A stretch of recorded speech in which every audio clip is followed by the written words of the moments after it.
The Green Voice. Yes, we agree. Hayo ndo alikuwa maoni ya crew nzima hii hapa kwenye high table. Lakini bwana, tukiendelea mbele sasa, mada mezani bwana ni umuhimu wa vijana kupiga kura. Lakini je, kama vijana kuna mazingira rafiki kwa vijana kugombea nafasi mbalimbali za uongozi katika nchi yetu? So tuangazie na kidogo hapo ndugu zanguni kwamba je, huu mwaka 2025 ni mwaka fulani hivi wa uchaguzi, si ndio? Sasa je, kuna mazingira ambayo kama serikali au nchi nimeyaweka kuwa rafiki kwa vijana kugombea nafasi mbalimbali za urais, kama vile kuna ubunge, kuna urais, kuna udiwani? Kwanza moja kwa moja tuangalie kwamba vijana ndo uchachu ambao wanaleta maendeleo katika jamii. Moja kwa moja tukaangalie kwamba nukuu ya rais wetu wa Jamhuri ya Muungano wa Tanzania Mheshimiwa Samia Suluhu Hassan amekuwa akitoa kipaumbele kwa vijana, kwa sababu vijana ndio wanaoleta maendeleo makubwa katika jamii, na hasa katika maeneo ya kata, vijijini. Ukiangalia vijana ndo wanaofanya maendeleo yaweze kukua, kwa sababu wao bado akili yao na nguvu, wana nguvu. Kwa hiyo unahitaji kwamba, na kwa imani kubwa ambao Mheshimiwa Rais amewekezwa kwa vijana, kwamba vijana ni chachu ambao wanaleta maendeleo makubwa katika jamii, katika nyanja zote. Umeona?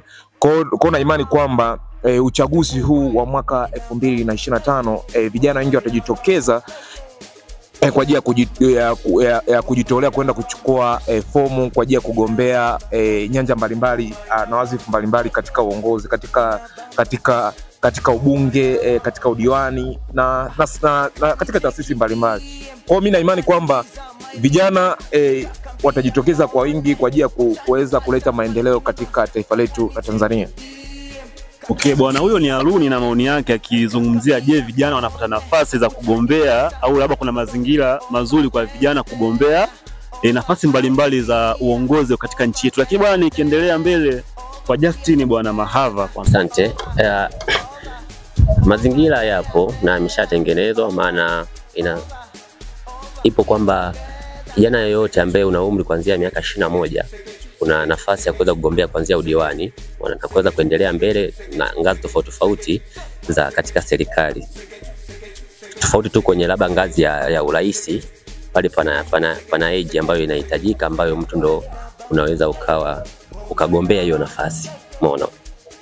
Na lakini kwa mazingira ni vijana tu wanatakiwa wawe na uthubutu wa kuweza kuchukua hizo nafasi na kuona wanaweza na kushika hizo nafasi na kuweza kuongoza jamii ambazo wanakuwa wanashiriki na inawazunguka kila siku. Ni tofauti na zamani ambapo kijana miaka 22, 23, 21 kusema kuwa kiongozi, kugombea nafasi yoyote, unaonekana ni mtoto, hujakuwa, utamuongoza nani? Manake unaonekana unaishi kwenu au upo akili yako haijatanuka, hujawa matured bado kuweza kuongoza wazee wazima katika kamati. Umeona? Kwa hiyo inatia ugumu kidogo, tofauti na sasa. Sasa hizi kuna wepesi pia ambapo kijana yoyote, maana kijana ndio nguvu ya taifa na ndio watu ambao wapo active sana. Kwa ipo hivyo, inawezekana. Ni vijana tu kwa na uthubutu na nia ya kujaribu. Naweza nikazungumzia kwenye swala zima la mazingira ya kidemokrasia ya nchi yetu Tanzania. Yako huru kabisa, yanamhusu kila mtu kujihusisha au kuingia, kuchagua na kuchaguliwa, kupiga kura au kupigiwa kura. Mazingira ya kidemokrasia yanamhusu kabisa Tanzania yote ambaye amekidhi vigezo vya kuchagua au kuchaguliwa. Tumeona kama ni masuala ya ubunge mpaka udiwani, ni kijana anatakiwa awe na miaka kuanzia 21 kuendelea, hapo anaruhusiwa kuchagua katika hizo ngazi.